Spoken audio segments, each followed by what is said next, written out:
사람들이 누구일까요? 한번 여러분 맞춰보세요. 한 몸, 한 피를 나눈 사람들입니다.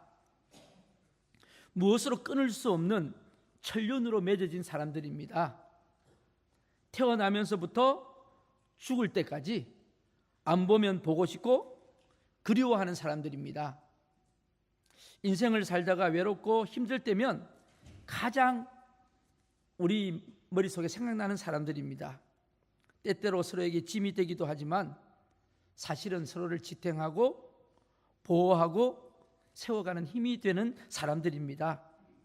평상시에는 그 소중함을 잊고 지내다가 정작 어려움에 빠졌어야 그 사랑이 얼마나 깊고 큰지를 깨달아서 미안해하고 고마워하고 행복해하는 사람들입니다. 특별히 마지막 죽음의 골짜기 앞에서 그래도 끝까지 같이 해주는 이 세상 우리가 같이 마지막 해줬던 소중한 사람들 누굴까요? 이 사람들이 누굽니까? 네, 가족이죠. 패밀리입니다. 가족들입니다. 하나님은 이 땅에 누구든 홀로 이 험난한 세상을 살아갈 수 없어서 이 가족이라고 하는 이 패밀리를 우리에게 큰 선물로 주셨습니다. 오늘 이렇게 가족이 있기에 저희들이 또 안정된 삶을 살 수 있겠죠? 그렇다면 이 사람들은 또 누굴까요? 한번 생각해 보세요. 거듭난 사람들의 하나님의 사람들의 모임입니다. 한 믿음으로 한 하나님을 믿고 한 세례를 받아 한 꿈을 꾸는 사람들입니다. 한 사랑으로 서로 위로해주고 격려하고 서로를 세우고 섬기는 사람들입니다. 어떤 때는 서로로 인해 종종 실망하고 좌절하기도 하지만 하나님의 말씀으로 은혜 받고 힘을 얻어 다시 사랑의 길을 떠나는 사람들입니다. 어떤 때는요, 가족들도 어찌할 수 없는 인생의 깊은 나락에 떨어져서 아무도 나를 도와줄 수 없을 때 그때도 나를 찾아와서 하나님 말씀으로 나를 위로하고 격려하며 살려내는 사람들입니다. 이 사람들로부터 생명이 흘러나와서 온 세상을 새롭게 하고 온 세상을 살리는 언제나 나와 함께 영원히 천국까지 함께 있을 사람들 누구예요? 예? 네, 교회입니다. 교회, 성도들. 교회 공동체죠. 우리는 이 소중한 사람들을 교회라 부릅니다. 오늘 본문은요, 교회가 어떻게 시작됐는가를 우리에게 알려주고 있습니다. 저는 늘 주례하면서도 그런 말씀을 드리는데 하나님 이 땅에 베푸신 가장 축복된 두 곳이 있는데 그곳이 바로 가정이요 또 하나는 교회다. 여러분, 가정과 교회를 통해서 천국을 바라보게 하고 깨닫게 하는 곳이 바로 두 곳입니다. 그래서 그 부모의 사랑, 그 내리사랑을 통해서 우리는 하나님의 사랑을 알게 되고요, 교회 공동체의 그 헌신과 또 서로의 그 나눔을 통해서 천국의 공동체를 경험하게 하는 것이 교회입니다. 오늘 본문에는 그 교회의 기초가 무엇인가, 교회가 무엇을 하는 곳인가에 대해 우리에게 말씀해주고 있습니다. 그러면 우리가 어떻게 해야 예수님이 오늘 말씀하셨던 우리 마음속에 그리는 그런 교회를, 예수님이 그렇게 생각하셨던 교회를 세울 수가 있을까요? 한번 살펴보려고 합니다. 예수님이 마음속에 그리셨던 교회의 첫 번째 특징은요, 세상 속에 세워진 교회입니다. 세상 속에. 우리 기독교는 속실을 떠나는 게 아니에요. 세상으로 나와서 교회를 세워야 합니다. 그게 하나님의 뜻입니다. 불교는요, 속실을 떠나야지 그게 불교입니다. 그게 스가모니의 가르침이고요. 그래서 속실을 떠나서 출가를 해야 돼요. 일단 출가를 하고 거기서 돌을 닦다가 부처가 되는 것이 그게 불교의 속성이에요. 그런데 우리 기독교는 그렇지 않습니다. 오늘 본문의 이 배경을 보면 13절에 지명 하나가 나오는데 한번 볼까요? 어디죠? 우리 13절 한번 읽어볼까요? 오늘 본문 13절 같이 읽겠습니다. 예수께서 빌립보 가이사랴 지방에 이르러, 얼핏 보면 별로 중요하지 않은 장소처럼 보이는데 이 빌립보 가이사랴는 여기에는 바로 의미가 있습니다. 지금 예수님께서요, 이제 3년의 공생애를 마치시고 이제 예루살렘으로 입성하시기 직전이에요. 어떤 성경학자는 예수님이 예루살렘 입성하기 직전에 한 2달 전이라고 이야기를 합니다. 이 타이밍이. 근데 여러분, 예수님이 예루살렘에 왜 들어가세요? 왜 들어가세요? 지금 예수님이 왜 예루살렘 입성하셔야 돼요? 몰라도 괜찮은데요. 아시는 분들 이야기해 보세요. 예? 뭐를 지시러? 네, 십자가를 지시러 가는 거예요. 예수님의 마지막, 공생의 마지막 하이라이트는요, 십자가를 지시는 거예요. 인류를 위해서 십자가를 지시는 거예요. 그걸 앞두고 예수님 마음이 얼마나 무거우시겠어요? 한번 생각해 보세요. 그런데 예루살렘으로 들어가셔야 할 예수님이 갑자기 그 반대쪽 북쪽으로 빌립보 가이사랴 지방으로 제자들을 데리고 가셨어요. 왜 그리로 데려가셨을까요? 오늘 본문은 그곳에서 일어난 사건을 우리에게 이야기를 해주고 있습니다. 이 빌립보 가이사랴에 그는 헬몬산 기슭에 자리한 마을이에요. 여러분, 헬몬산은요, 이스라엘의 축복을 상징하는 산입니다. 높이가 3,300m 정도 됩니다. 꽤 높죠? 우리나라 백두산보다 더 높아요. 한라산도 1950m밖에 안 되잖아요. 꽤 높아요. 해발 3,300m, 거기서 이 빌립보 가이사랴 지방은 해발 330m 정도에 지정하고 있는 마을입니다. 이 헐몬산은 눈으로 덮여 있어요. 눈으로. 그래서 이 눈이 헐몬산에 이슬이 녹으면 그게 물이 되어가지고 흘러내려가지고 갈릴리와 요단강으로 흘러들어오게 되죠. 바로 이스라엘 생명의 원천이 되는, 상징하는 산입니다. 예수님은 이 헐몬산 기슭자락 마을에서 이 말씀을 하셨다는 것은 바로 예수님의 말씀이, 오늘 말씀하신 이 말씀이 우리의 생명의 원천으로 흘러올 수 있다는 것을 영적으로 말씀하고 있고요. 또 한 가지 더 중요한 사실은 오늘 이 빌립보 가이사랴 지방이 사실은 이름 그대로 가이사랴라고 하는 로마 황제에게 바쳐진 땅이에요. 그래서 이 당시에는 여러분 황제가 거의 신이잖아요. 그래서 이 빌립보 가이사랴 지방에는 황제 신전이 세워져 있어요. 그리고 그곳에는 온갖 우상들이 가득한 곳입니다. 바알 등 우상을 섬기는 사원이 14개나 있었던 곳이고요. 그리고 그 주변에는 큰 동굴이 있는데 그 동굴에는 동굴의 신 판이라고 하는 유명한 신을 모신 곳이 있어요. 여러분 잘 아시다시피 우상이 넘치는 곳에는 항상 타락이 있고 사치가 있고 그리고 성적인 타락이 있습니다. 여러분 자세히 보세요. 인간이 타락하는 곳에는 항상 성적인 타락이 있습니다. 성적으로 타락되는 곳에는 항상 우상이 있습니다. 그래서 많은 사람들이요, 이 타락하는, 영적으로 타락해지면 육신적으로도 타락할 수밖에 없다는 것이 여기에 원인이 있는 거죠. 이 우상이 가득한 곳, 윤리적 타락과 사치가 있었던 이곳에서 예수님이 오늘 제자들을 데려가신 겁니다. 그리고 오늘 물으시는 거예요. 뭐라고 물으셨어요? 자, 우리 13절 말씀, 주님이 오늘 뭐라고 물으셨는지 우리 같이 한번 읽겠습니다. 예수께서 빌립보 가이사랴 지방에 이르러 제자들에게 물어 이르시되 사람들이 인자를 누구라 하느냐. 사람들이 인자를, 여기 인자는 누구예요? 예수님. 나를 누구라 하느냐, 그렇게 물으십니다. 그랬더니 제자들이 이 질문을 받고 뭐라고 대답합니까? 14절 말씀, 우리 같이 한번 14절 말씀 같이 읽겠습니다. 이르되 더러는 세례 요한, 더러는 엘리야, 어떤 이는 예레미야나 선지자 중에 하나라 하나이다. 네. 우리 중고등부터 같이 읽으세요. 말씀을 자꾸 읽어야 돼. 나는 한글을 잘 몰라서 그게 아니라 자꾸 읽으면 알았죠. 그리고 말씀을 자꾸 이렇게 입으로 선포하면 이게 마음으로도 들어와요. 영적인 말씀이기 때문에 가만히 있지 말고, 어떤 분은 학생들은 지금 눈 감고 지금 묵상 중에 있는데 지금은 묵상하는 시간이 아니고 말씀 듣는 시간이거든요. 잘 들으셔야 돼요. 사탄은 자꾸 우리하고 묵상하게 하죠.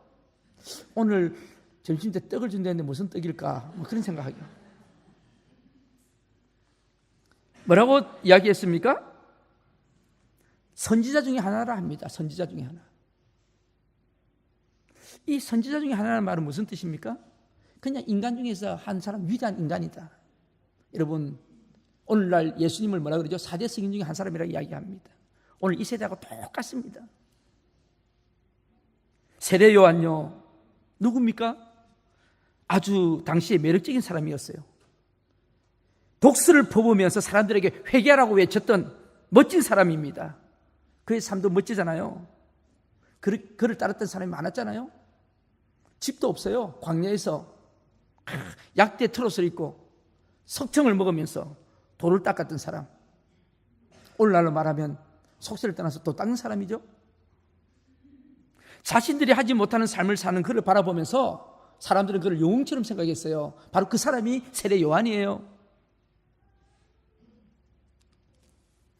예수님을 마치 멋지게 삶을 사는 영웅의 한 사람으로 생각했던 사람들이 있었던 것 같습니다. 그 당시에. 그래서 예수님을 세례 요한이라고 이야기하는 사람이 있었어요. 엘리야가 누구예요? 엘리야가 요즘 우리 새벽 예배 때 엘리야에 대해서 계속 묵상하고 있죠. 엘리야 누굽니까? 구약의 가장 위대한 선지자 중에 한 사람이 엘리야입니다. 가장 큰 기적을 행한 사람이기도 하고요. 엘리야 하면 능력이 생각나는 사람입니다. 갈멜산에서 이방 선지자와 대결해서 승리한 사람. 그래서 850명의 아세라 선지자, 바알 선지자 850명을 목을 쳐서 잘랐던 대단한 능력 있는 선지자, 그 사람이 엘리야입니다.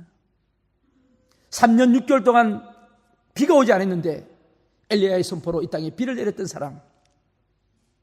마치 예수님을 행하시는 기적을 보면서 그 사람들은 아마 엘리야를 생각했는지도 모르겠습니다. 물론 예수님이 기적을 행하시고 지금도 행하고 계시지만은요. 예레미야가 누구인가요? 예레미야는 그의 별명이 눈물의 선지자였어요. 이스라엘 민족을 생각하면 눈물 흘리며 기도했던 사람, 그리고 하나님의 말씀을 대언하며 전했던 선지자가 바로 예레미야 선지자 아닙니까? 마치 예수님께서 하시는 말씀을 들으면 예레미야를 인상하게 했는지도 모르죠. 민족을 사랑하는 그 마음이. 이런 대답을 들으시고 예수님은 다시 제자들에게 물으십니다. 이제는 조금 더 구체적이고 본질적인 질문을 던지십니다. 그 말씀이 오늘 15절에 있는 말씀이죠. 우리 같이 한번 읽어볼까요? 15절 같이 읽겠습니다. 이르시되 너희는 나를 누구라 하느냐? 너희는 나를 누구라 하느냐? 오늘 저와 여러분에게 하시는 질문이에요. 그러면 너는, 오늘 예배드리는 너는 나를 누구라 하느냐? 설교하고 있는 너는 지금 나를 누구라 인정하느냐? 여러분, 우리가 지금 빌립보 가이사라 같은 지방에 있습니다. 어제 투표도 어떻게 되는지 모르겠지만 세상이 지금 막 갑니다. 기도해야 합니다. 지금 여러분, 저 트럼프하고 저 김정은이하고 저거 지금 이야기하는 거 들어보셨어요?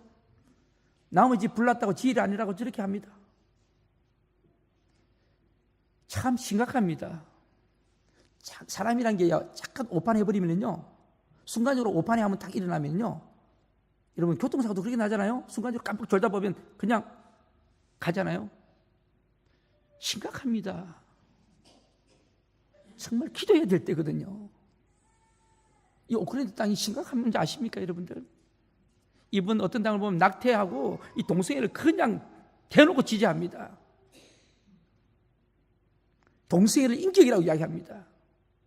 모르게 혹시 이 자리에 동성애자가 있으시면 저한테 따로 오세요, 따로.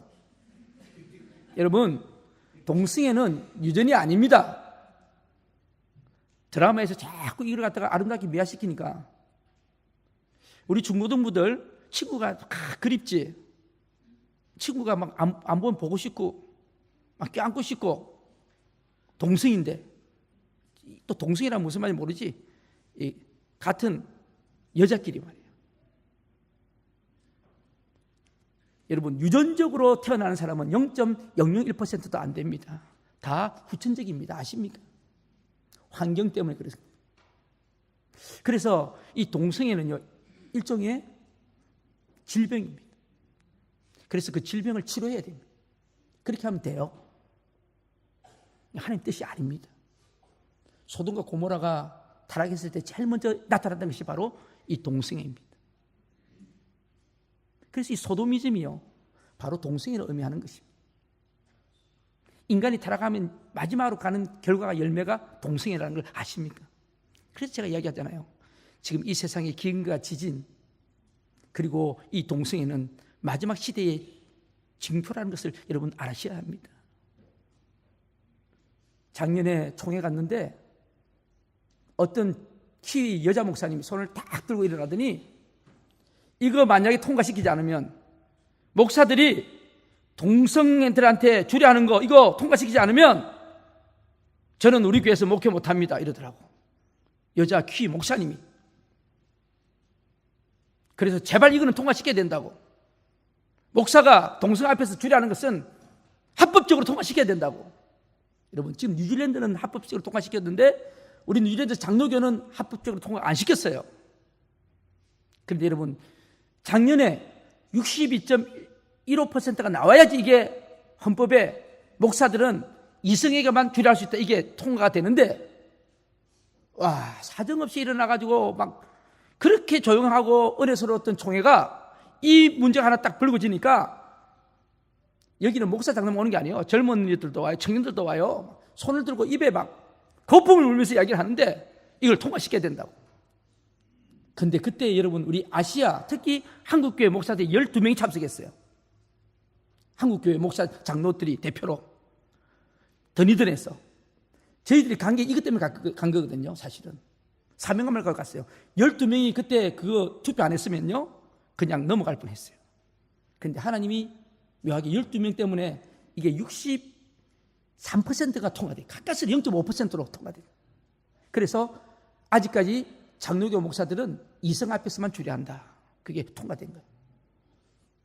여러분 지금 제가 이야기하는 게 현실입니다. 우리가 잘 아셔야 합니다. 이 시대에서 오늘 주님이 말씀하시는 거예요. 너희들은 나를 누구라 하느냐. 너희들은 세상이 막 간다는 이야기를 아셔야 돼요. 제자들이 뭐라고 이야기합니까? 그 중에서 베드로가 고백합니다. 자, 오늘 16절 말씀. 이 말씀은요, 마태복음에서 가장 중요한 핵심 구절이고 또 성경에서 가장 중요한 고백입니다. 이게 신앙 고백. 우리 제자반 할 때 첫날 첫 시간에 배우는 고백이죠? 이 고백이 있어야 돼요. 참 중요한 말씀입니다. 우리 같이 한번 우리 다 같이 묵상하시는 분들 다 깨시고 이제 이 말씀은 읽어야 돼요. 이 말씀 같이 읽고 16절 같이 읽도록 하겠습니다. 시작. 베드로가 대답하여 이르되 주는 그리스도시요 살아계신 하나님의 아들이시니이다. 아멘. 자, 다시 한 번 더요. 시작. 주는 그리스도시요 살아계신 하나님의 아들이시니이다. 아멘. 여러분 이 고백을 했을 때 주님이 너무너무 기쁘셔가지고 바요나 시몬아 네가 복이 있다 이렇게 고백하게 한 것은 너의 혈육이 아니다. 네가 지금 이성적으로 한 게 아니다. 하늘에 계신 너희 하나님 아버지가 그렇게 하게 하신 것이다. 그렇게 말씀하셨어요. 성령의 감동으로 베드로가 고백한 겁니다. 여러분 주는 그리스도시요. 주는 누굽니까? 주가 누굽니까? 예수님은 뭐라고요? 그리스도시요. 이 그리스도란 말은 히브리어 메시아를 헬라어로 바꾼 단어예요. 그러니까 메시아가 무슨 뜻입니까? 구원자라는 뜻이에요. 구원자, 기름 부음 받은 자, 구원자라는 뜻이에요. 이 구원자를 헬라 말로 옮긴 게 그리스도, 기름 부은 자다는 뜻이에요. 다시 말하면 예수님은 주는 우리의 구원자가 되십니다. 그 뜻이에요. 인정하십니까? 그리고 두 번째는 뭐라고 고백했습니까? 살아계신 하나님의 아들입니다. 제가 이 말을 이렇게 하면 좀 유치할지 몰라도 이 언어 속에는 뜻이 있잖아요. 언어 속에는. 여러분 강아지는 누구의 자식이에요? 강아지. 말을 잘해요. 개 자식. 근데 개는 자식이라 개는 새끼라 그러죠. 그죠? 개 새끼. 그것도 이상하네. 하여튼 강아지는 개 새끼를 강아지라 그래요. 송아지는요. 소의 새끼를 송아지라고. 망아지는요. 우리 중고등부예요. 망아지는 무슨 말인지 또 모르지? 망아지는 누구의 새끼야? 말새끼입니다.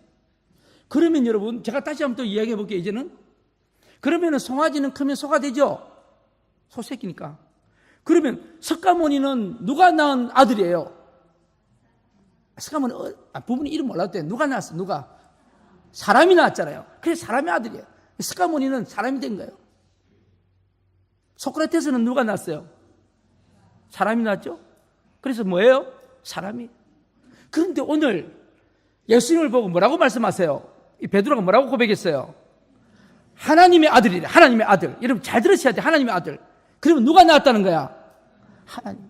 그래서 예수님이요, 인간의 몸을 입고 오셔야 돼요. 왜? 십자가 죽으셔야 했기 때문에. 그런데 문제는 요셉의 정자에 실어 왔으면 예수님도 인간이에요, 신이에요?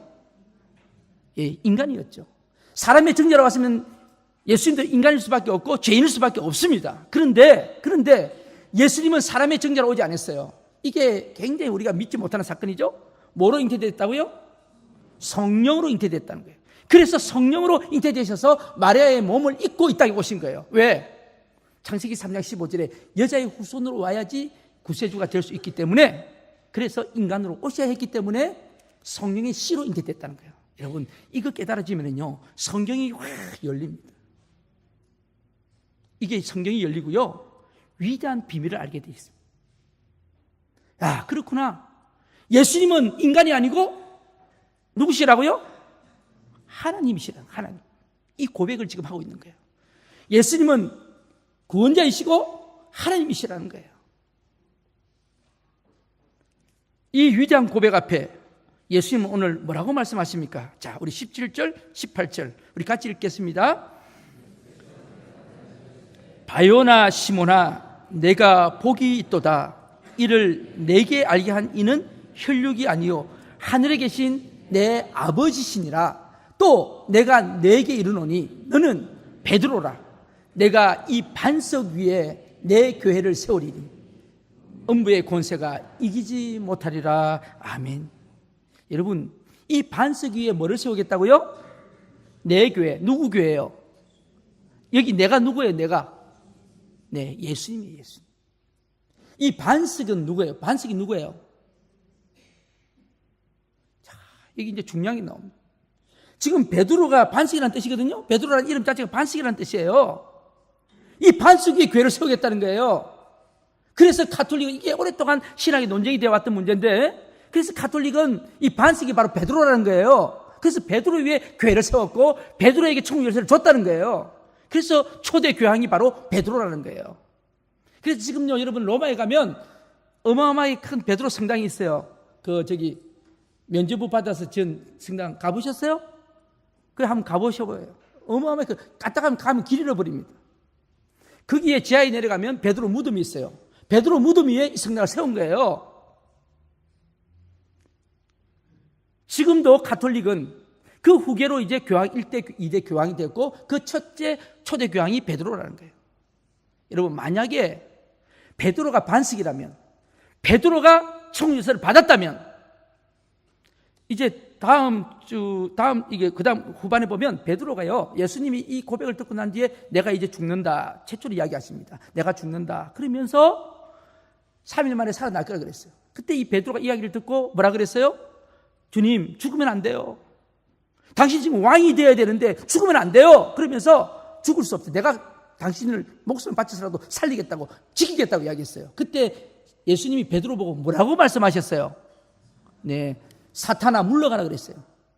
그럼 만약에 베드로가 반석이라면 그만 또 사탄이 돼버렸네? 그럼 사탄 위에 또 교회를 세웠다는 거예요? 헷갈리잖아요. 그래서 지금요 가톨릭은 지금도요 신부가 없으면 교회를 인정하지 않습니다. 반드시 교회는 신부가 있어야 돼요. 그래서 신부가 하나님의 대리자이기 때문에 신부에게 가서 고해 성사를 하는 거죠. 그게 바로 가톨릭 교리죠. 그러나 우리 개신교는 그렇지 않습니다. 개신교는 신부에게 가서 고해 성사를 하는 게 아니고, 죄를 고백하는 게 아니고, 목사 앞에 가서 죄를 고백하는 게 아니고, 물론 그런 형식적인 일대가 있으지만, 그러나 중요한 것은 우리 개신교는 누구한테 직접 죄를 고백해요? 네, 예수 그리스도 하나님께 직접 기도하는 거예요. 그러면 이 반석이 뭐냐? 어떻게 해석해야 될까요? 이 반석은 바로 주는 그리스도시요 살아계신 하나님의 아들이라는 그 신앙 고백 위에 교회를 세웠다는 말씀입니다.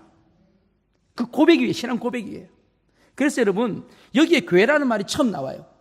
사복음서에 교회라는 말이 딱 3번 나오는데 여기 오늘 처음 나오고, 그리고 마태복음 18장에 교회라는 말이 2번 나와요. 그 외에는 교회가 안 나와요. 이제 드디어 첫 번째 최초의 교회는 여기서 시작된 거예요. 근데 실제적으로 교회가 가동되기 시작한 것은 언제냐? 바로 사도행전 2장에 성령이 임했을 때 교회가 가동되기 시작한 겁니다. 정확하게 아셔야 됩니다. 그래서 여기서 오늘 주님이 교회에 대해서 말씀하시는데, 여기서 교회가 탄생이 되는데, 교회가 그럼 뭐냐 이거예요. 교회가 뭐냐. 자, 이제 우리가 교회가 뭔지를 알아야 되잖아요. 빌립보 가이사라, 세속에 빠져서 황제를 섬기고 우상을 섬기던 그 가치관에 빠져있던 그 사람들이 그곳에서 주님이 그 베드로의 신앙 고백을 들으시고 그 고백 위에다가 내가 교회를 세우겠다는 것은 바로 오늘날 예수의 생명을 논리를 따라 살아가는 공동체, 사람들의 공동체, 그것이 바로 주님의 교회라는 거예요. 바른 신앙 고백이 있는 곳이 바로 교회라는 거예요. 그래서 여러분, 교회는요 반석 위에 세워지는 거다. 즉 신앙 고백 위에 세워지는 교회가 진정한 교회라는 거죠. 그래서 여러분, 이 고백이 없으면 교회는 아닙니다. 가짜입니다. 여러분, 어느 교회 가셔가지고 주는 그리스도시요 살아계신 하나님의 아들이라는 고백이 없는 데는 다 이단입니다. 우리가 잘 아는 것처럼 여호와 증인은 예수님을 그렇게 인정하지 않습니다. 그렇죠? 그래서 예수님을 참 하나님이요 참 인간으로 고백하는 것이 참 교회입니다. 이거 여러분 분명히 아셔야 합니다. 그렇지 않으면 그냥 이단의 사정없이 넘어가요. 예수님은 하나님이십니다. 맞아요? 제가 또 갑자기 불안해지기 시작합니다. 다시 한번, 예수님은 참 인간입니다. 맞아요? 아멘? 다시 한 번 더 물어봅니다. 그럼 아니면 아니요, 맞으면 맞다, 정확하게 하세요. 이거 틀렸다 지옥 가는 건 아니에요. 그런데 분명히 알긴 하겠다. 자, 다시 한 번, 예수님은 참 인간이다. 맞아요? 아니요 소리가 갑자기 커졌지. 그러면 예수님은 참 하나님입니다. 맞아요?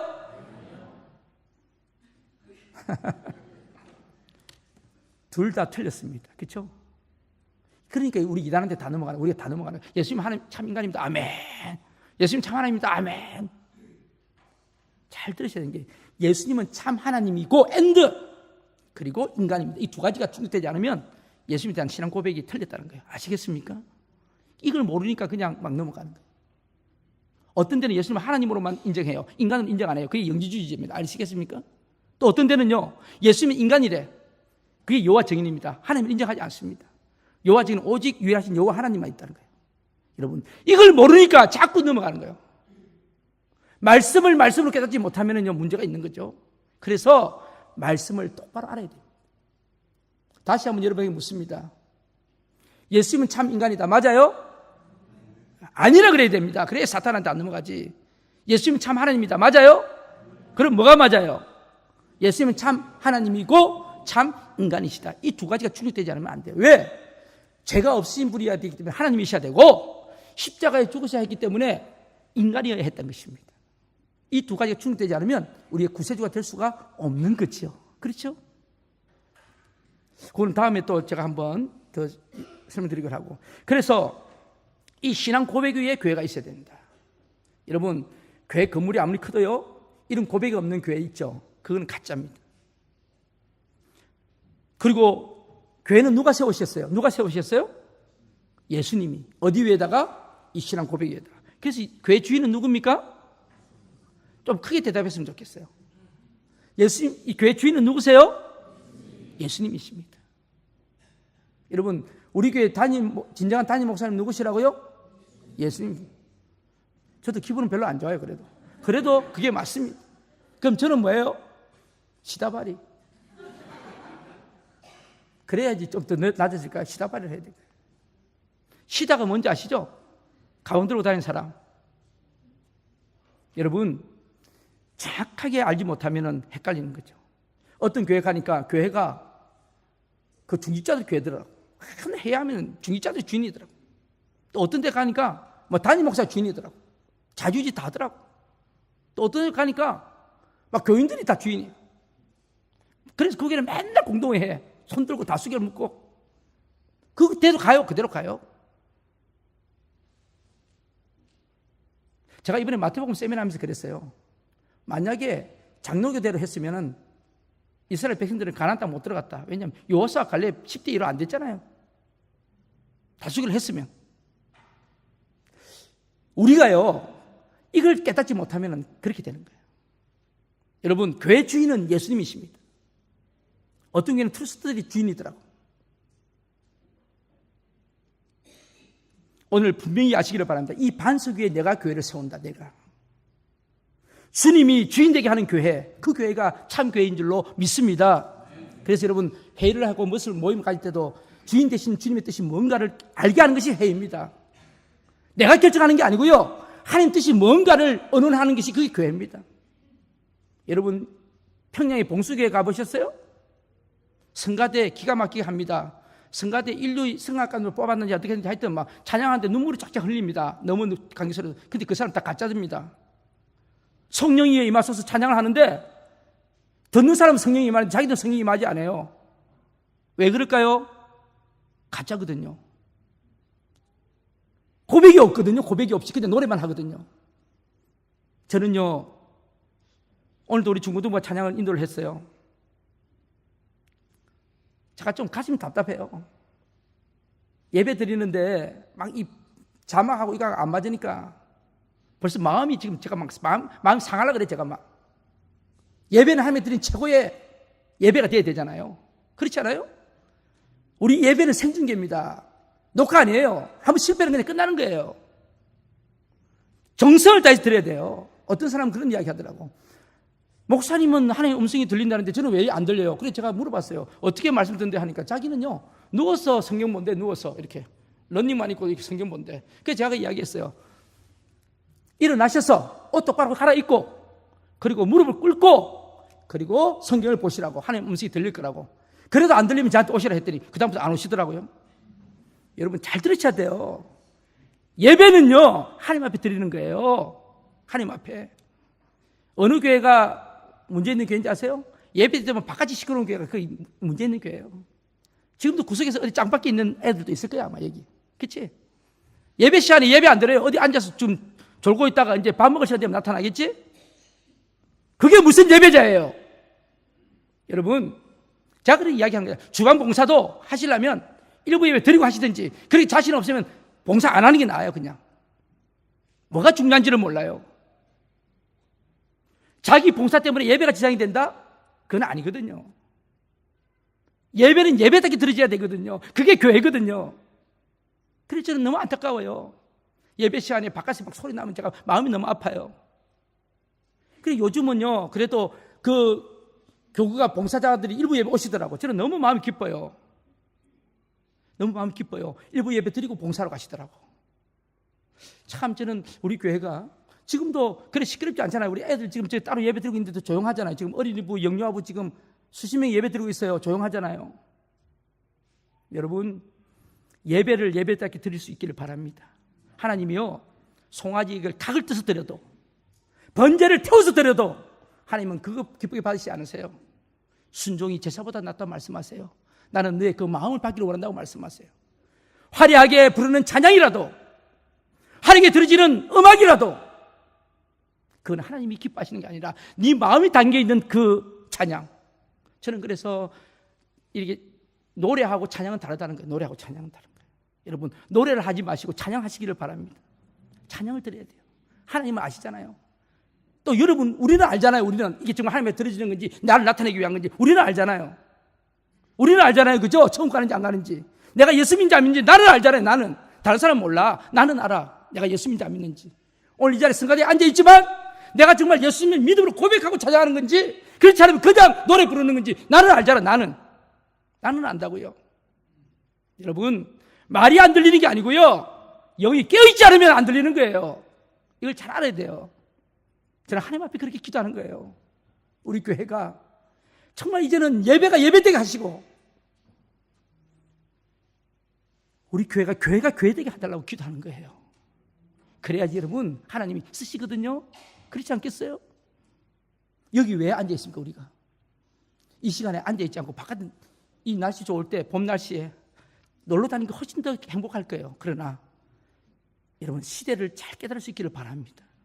시대를, 지금 마지막 시대가 오고 있다는 것을 아셔야 합니다. 그리고요, 이 교회는 주님이 주인이기 때문에 음부의 권세가 이길 수 없어요. 분명히 아시기를 바랍니다. 오늘 여러분, 혹시 마음이 무거우신 분들, 또 뭐 육신적으로 여러 가지 고통스러운 분들, 뭐 정신적으로 고통스러운 분들, 여러분 잘 오셨어요. 여러분 앉아 있을 때가 이 자리인데요, 하나님이 치료하십니다. 하나님이 우리 어두운 것을 이겨내십니다. 한번 보세요. 왜? 주님이 주인이시니까. 주님을 주인으로 인정하는 교회는 역사가 일어나고 기적이 일어날 수밖에 없는 거죠. 내 목소리가 큰 사람 교회들 있잖아요. 자기 목소리가 크고 뭘 하면 그렇게 하는, 그거는 하나님 기뻐하시지 않는 거예요. 어떻게 해야 된다고요?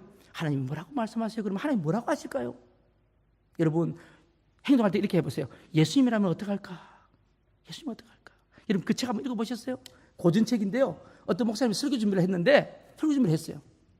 멋지게 설교 준비를 했어요. 그 제목이 뭐였더라? 제가 읽은 지 오래돼가. 뭐 예를 들면은 이웃을 사랑하라는 설교였는데 너무 멋지게 설교를 준비해서 막 성령이 충만하게 준비해서. 그런데 그때 누가 교회 문을 두드려 띵동 교회 사무실 문을 두드려. 그러니까 어느 거지가 왔어. 거지가 왔는데 그 거지가 이렇게 좀 도와달라 하는데 내가 지금 설교 준비 때문에 좀 이따 해주겠다 했는데 그 거지가 어디 구석에 있다가 그냥 죽어버린 거야. 그냥 이 목사님이 그 사실을 보고 충격을 받은 거예요. 그 시간에 설교 준비도 중요하잖아요. 목사가요. 그 다음날 주일인데. 근데 그게 더 중요했을까? 저 사람을 살리는 게 더 중요했을까? 이 목사님 마음속에 그게 오기 시작한 거예요. 저 영혼을 만약에 예수 믿지 않고 지옥 갔다면 어떻게 했을까? 그 마음이 왔어. 그래서 그 다음날 설교하는데 설교 제목이 예수님이라면 어땠을까? 여러분 그렇게 아침에 이 목사님이 회개하는 마음으로 설교를 했는데 거기에 어느 잡지사 신문사 사장이 앉아있어. 자기 회사에서 발간한 잡지책을 보니까 예수님이라면 어떻게 했을까 하는 마음으로 보니까 잡지책이 예수님이라면 어떻게 했을까 보니까 이게 엉망이야. 막 이상한 돈 때문에 광고 때문에 돈 때문에 이상한 광고 내는 거 있잖아요. 막 그게 막 보여요. 그래서 빼라. 이거 없으면은 우리 신문사가 돌아가지 않는데요. 빼라. 뺀 거예요. 여러분 그런 사건이 일어나기 시작하는 거예요. 예수님이라면 어떡하실까? 예수님이라면 어떡하실까? 오늘 이 아침에 여러분 우리에게 들리는 음성이 되기를 바랍니다. 예수님이라면 오늘 예배 올까 안 올까? 예수님이라면 내가 저 사람에게 어떻게 말을 해야 할까? 그러면서 그 교회가 막 뒤집어지기 시작한 거예요. 그게 그 책의 내용이에요. 그 소설책인데 그게 실화적인 바탕을 두고 하는 이야기예요. 여러분 교회는요 음부의 공사가 이길 수 없습니다. 그리고 교회는요 유람선이 아닙니다. 교회가 어로 사업도 하고 그리고 구제도 하고 여러 가지 합니다. 이웃도 도와야 돼요. 문화센터도 해야 되고 어제처럼요. 그러나 그게 교회는 아니거든요. 교회는 예수 생명을 주지 못한다면, 영적으로 이걸 바른 신앙을 운반하지 못한다면 그거는 교회로서 가치가 없는 겁니다. 그게 있을 때에 열매로 그런 것들이 온다는 것을 알아야 합니다. 그래서 우리 교회는요 전투함이에요. 영적으로 싸우는 거예요. 사탄이 제일 싫어하는 곳이 어딜까요? 교회거든요. 그래서 여러분 사탄한테 얽매여 있는 사람들은 교회로 오셔야 삽니다.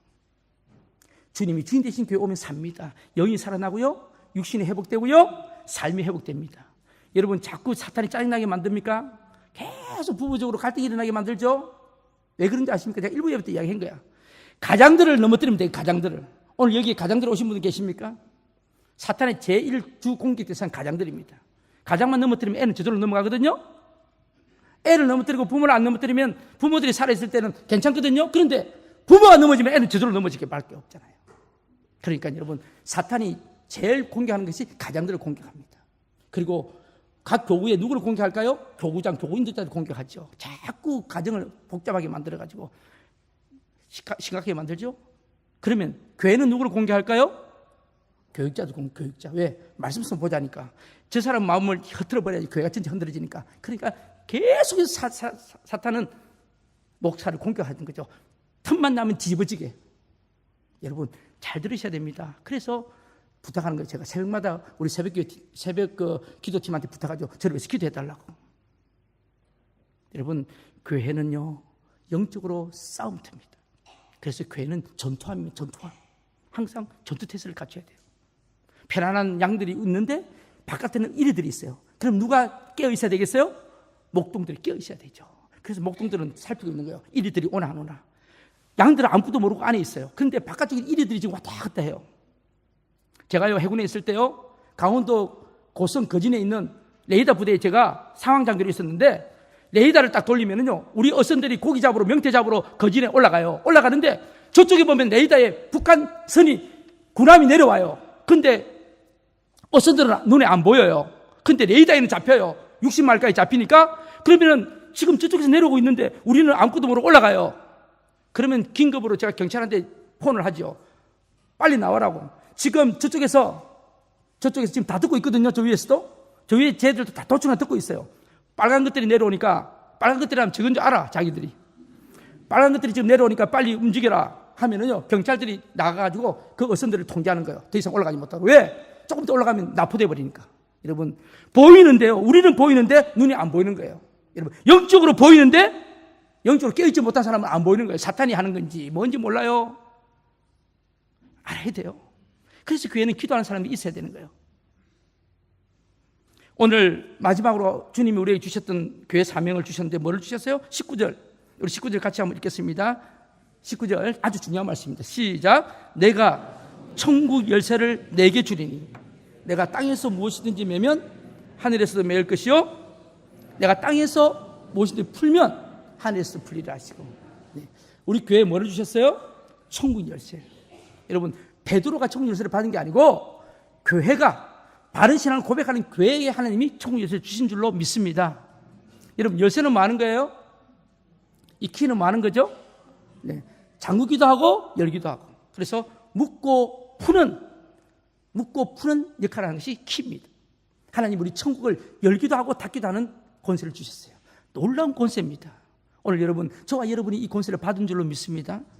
그래서 여러분, 이 천국 열쇠는 혼자 누리라고 주신 게 아니고 교회들에게 주신 교회들이. 그래서 성경에는요, 이거 묶고 매고 푼다는 세 가지 정도의 용례가 있는데 첫 번째는요, 귀신을 결박하고 귀신을 푼다는 뜻이 있어요. 영적으로 교회는 결박을 풀고 묶는 경우가 있어요. 여러분, 예수 이름으로 선포할 때 사탄이 귀신이 결박되어집니다. 믿으십니까?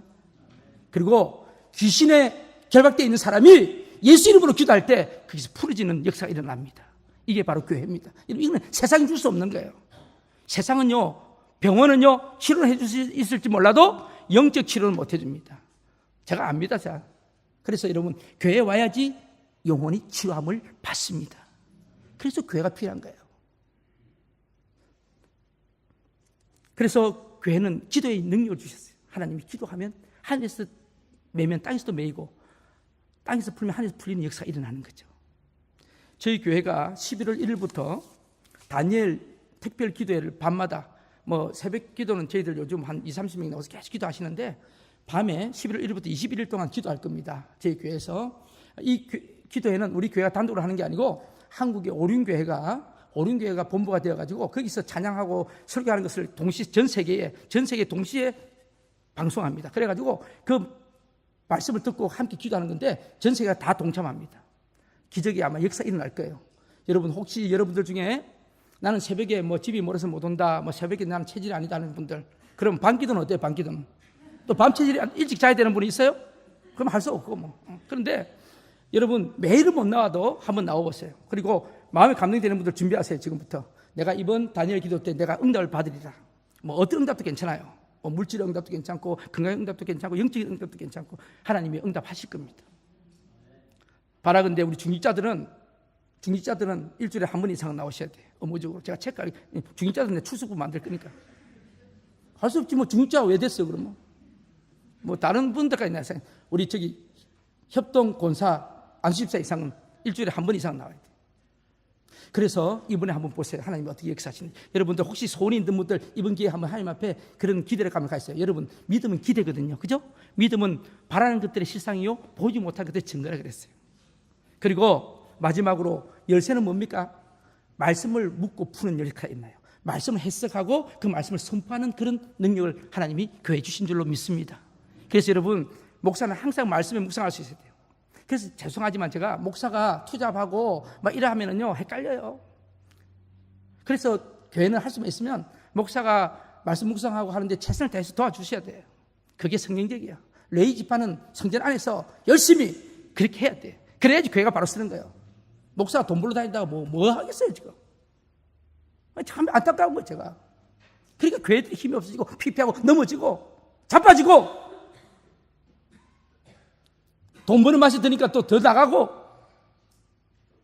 여러분, 우리가 정신 차리지 않으면 지금 팍팍 넘어갑니다. 주일날 일하면 돈 2배로 받는다면요, 그 재미 붙이다가는 넘어갑니다. 여러분, 유혹을 이기세요. 주일날은 어떤 일이 있어도 내가 하나님 앞에 예배 드리리라. 오늘 이 자리에 혹시 그런 부느낌이 있는 분들은 제가 분명히 선포합니다. 굶어 죽지 않습니다. 주일날 일 안 한다고 하나님이 굶어 죽이지 않습니다. 하지 마세요. 믿음대로 받으세요. 믿음으로. 그래도 안 되는 사람 할 수 가시는데 믿음대로 하시라고. 믿음대로. 목사가 거짓말은 못하니까. 그리고요, 교회의 마지막 사명은 바로 복음 전파입니다. 이 악한 영에 결박되어 있는 사람을 풀어줘야 될 거 아니에요? 그래서 교회는 영혼을 구원해야 돼요. 이게 바로 주님이 기뻐하시는 일이에요. 마지막으로 우리 마태복음 28장 19절 20절 같이 한번 읽어보면 좋겠습니다. 마태복음 28장 19절 20절 같이 읽겠습니다. 그러므로 너희는 가서 모든 민족을 제자로 삼아 아버지와 아들과 성령의 이름으로 세례를 베풀고 내가 너에게 분부한 모든 것을 가르쳐 지키게 하라.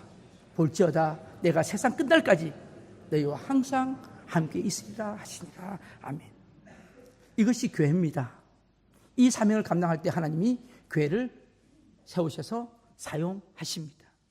기도하시겠습니다.